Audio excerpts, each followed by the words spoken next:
Bonsoir et bienvenue pour ce débriefing du match de l'Estac qui s'est qualifié ce samedi en Coupe de France sur la pelouse de Cluse qui est juste derrière moi. Voilà, pelouse synthétique, et je suis sur le banc de l'Estac où était présent le staff troyen pour ce match.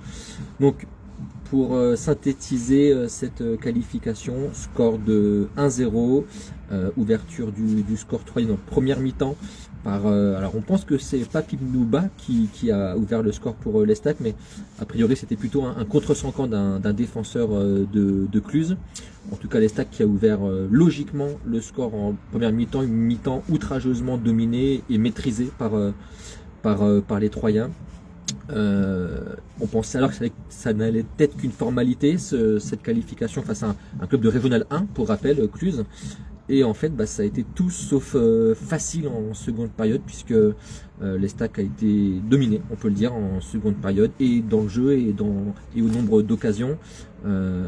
Nicolas Lemaître a sorti un penalty lors de jeu et a réalisé un arrêt tout au bout des arrêts de jeu pour conserver cette qualification. Voilà, c'est la qualif qu'il faut retenir ce soir à Cluse. Avant d'aller plus loin dans l'analyse, posez vos questions, n'hésitez pas, je suis tout seul à parler, donc si je peux rebondir sur vos questions plutôt que de faire un monologue, ça serait peut-être plus sympa pour tout le monde. Mais avant de voir vos questions, peut-être analyser un peu en détail cette rencontre. Donc j'ai dit une première mi-temps maîtrisée de la part de l'Estac, avec une équipe assez proche de ce qu'on voit habituellement en championnat, avec une défense centrale Gozzi Diaz avec Boura sur la gauche. Il y avait quand même le retour de Tierno Baldé côté droit, puisque Hugo Mendes n'était pas dans le groupe. Il était en fait protégé puisqu'il avait déjà 2 avertissements, donc c'était pour éviter un éventuel 3e carton jaune et une suspension donc à venir pour Hugo Mendes. Donc Tierno Baldé relancé côté droit, un milieu de terrain avec Mchangama Kanté, plus Ryan Fage qui était déjà titulaire lors du tour précédent, ici même à Cluse il y a 15 jours. Et devant, donc en pointe le buteur, et Assoumou et donc sur les côtés. Voilà, donc une mi-temps, comme je l'ai dit, maîtrisée honnêtement dans tous les domaines par l'Estac, qui a profité aussi de sa supériorité individuelle, notamment sur le côté, avec un Joris Assoumou à l'origine de tous les bons coups. C'est lui qui a vraiment emmené les attaques troyennes par ses changements de rythme, ses accélérations. Il est bien meilleur, j'ai trouvé, moi, sur un côté que j'aurais pas trouvé bon du tout la semaine dernière contre Grenoble en championnat. Assoumou donc a été vraiment le fer de lance, on va dire, de l'attaque troyenne ce samedi. Et donc une deuxième mi-temps bizarrement d'ailleurs beaucoup plus faible de la part des Troyens. Alors le coach de Cluse, Olivier Sorlin, a dit que ses joueurs s'étaient lâchés, enfin c'est ce qu'il leur avait demandé à la pause, de se lâcher. Ils étaient timorés en première mi-temps, se sont lâchés en deuxième, mais pour moi ça ne peut pas expliquer uniquement pourquoi l'Estac a été si mise en difficulté en seconde période. Est-ce qu'il y a eu un relâchement de leur part, est-ce qu'ils ont senti que c'était peut-être trop facile, ou alors est-ce que parce qu'en fait c'était déjà le cas il y a 15 jours ici contre le FC du Foron, où l'Estac avait eu du mal à redémarrer la seconde période. Peut-être un élément à travailler, la réactivation après la mi-temps, puisque vraiment on pensait que Cluse aurait uniquement un temps fort de 15 minutes, et c'est ce qui a été le cas, mais en fait le temps fort a duré quasiment toute la seconde période, avec des situations, je l'ai dit, donc une occasion franche avec ce penalty, une faute de Gozzi sur le buteur maison de Cluse, qui est Algi, qui est leur meilleur buteur en championnat, qui a voulu se faire justice lui-même en frappant le penalty. Il ouvre son pied et en fait Lemaître choisit le bon côté et stoppe même le ballon. Il l'a pas uniquement repoussé, il l'a vraiment arrêté. Donc encore un nouvel arrêt décisif de Lemaître, qui est vraiment un peu le symbole en fait du redressement de l'Estac. Alors pour tout vous dire, je l'ai vu tout à l'heure après la rencontre, je lui ai parlé un peu de sa dynamique, et voilà, lui veut vraiment remettre l'aspect sur le collectif pour expliquer aussi pourquoi l'Estac ne prend plus de but, puisque pour rappel, l'Estac n'a pris qu'un but lors des 7 derniers matchs, et c'était ici même il y a 15 jours en Coupe de France. Autrement, c'est 5 matchs sans prendre de but en championnat, et donc encore un aujourd'hui en Coupe de France. Voilà, que dire d'autre sur ce match? Peut-être que Il y aura le tirage lundi des 32e de finale. L'Estac n'avait pas passé un tour depuis 5 ans, hein, pour rappel. Donc elle en a passé 2. Donc je pense que c'est ce qu'il faut retenir aussi. Voilà, je pense que dans un mois ou deux, on aura oublié le fait que l'Estac a été un petit peu bousculé en seconde période. Si jamais elle est encore en Coupe de France et qu'on a le droit à une aventure un peu sympa. Puisque d'ailleurs les équipes de Ligue 1 rentrent au prochain tour. Donc voilà, j'ai demandé à Stéphane Dumont s'il avait une préférence, est-ce qu'il préfère avoir une belle affiche dès le tour suivant face à une Ligue 1 ou s'il préfère avoir un match un peu plus facile à aborder pour poursuivre l'aventure.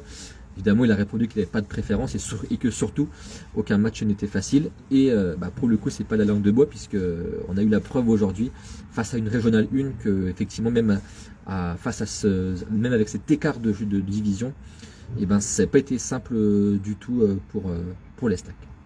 L'Estac d'ailleurs qui est en train de repartir là ce soir même direction l'Aube, puisque la semaine prochaine va s'enchaîner avec le déplacement à Lorient. Nouveau déplacement, voilà, ce sera vraiment un vrai test pour les Troyens. Je regarde si j'ai quelques questions. J'ai pas de questions. Alors, d'ailleurs, on éteint les lumières, donc ça veut dire que j'ai fait trop long. Si j'ai pas de questions, c'est soit que j'ai été clair, ou soit que j'ai pas donné assez d'éléments sollicitant des questions. N'hésitez pas en tout cas s'il y en a. Pour parler un petit peu plus des joueurs dans le détail, moi j'ai bien aimé, donc je l'ai dit, le match de Soumou sur le côté droit. Au contraire, j'ai pas aimé celui de Dong à gauche, pas du tout. J'ai trouvé inspiré dans ses dribbles. Au milieu, j'ai trouvé Mchangama et Fache qui devaient être les dépositaires du jeu, puisque l'Estac logiquement avait beaucoup de ballons en première mi-temps et qui devaient malgré tout être les deux joueurs au cœur du jeu, comme ça vraiment distiller les ballons, assurer la continuité des actions, donner le bon ballon dans l'espace. J'ai trouvé un petit peu pas assez en tout cas juste et techniquement, avec beaucoup de ballons qui ont fusé sur ce terrain synthétique et beaucoup de ballons du coup mal ajustés vers l'avant. Derrière, j'ai encore trouvé Junior Diaz excellent. Petite alerte d'ailleurs pour Junior Diaz, le défenseur troyen. On a eu peur qu'il se soit blessé en fin de match, puisqu'il s'est mis à terre en fait après un choc, après un contact avec l'attaquant de Cluse, comme s'il avait eu mal à la cuisse. Il s'est assis par terre et les soigneurs sont venus, il est sorti, mais il est revenu. Donc a priori pas de gros pépins, mais ça aurait été vraiment une tuile, puisqu'il est vraiment aujourd'hui dans l'axe de la charnière troyenne, vraiment sorte de patron, avec un Gaudi qui a été un petit peu moins bon, avec ce penalty notamment bêtement concédé en fait Gaudi, pour vous raconter l'action. Il se fait jongler en fait à l'entrée de la surface par l'attaquant de Cluse. Peut-être qu'il est un peu vexé et je pense qu'il accroche un peu l'attaquant qui l'avait éliminé. Et, bon, je pense que le penalty était peut-être assez logique. En tout cas, on n'avait pas les ralentis, hein, puisque le match n'était pas filmé, pas retransmis à la radio. On était les seuls, nous, journalistes troyens, à avoir fait le déplacement. Donc voilà, vous avez là toutes les petites exclus du match sur ce direct. Donc il y aura d'autres informations dans le journal de demain avec le baromètre des joueurs. On va aussi aller un peu plus dans le détail, dans l'analyse des performances et les deux réactions des deux entraîneurs, Stéphane Dumont et Olivier Strolin, deux anciens joueurs qui ont certainement dû déjà s'affronter en Ligue 1 il y a quelques années.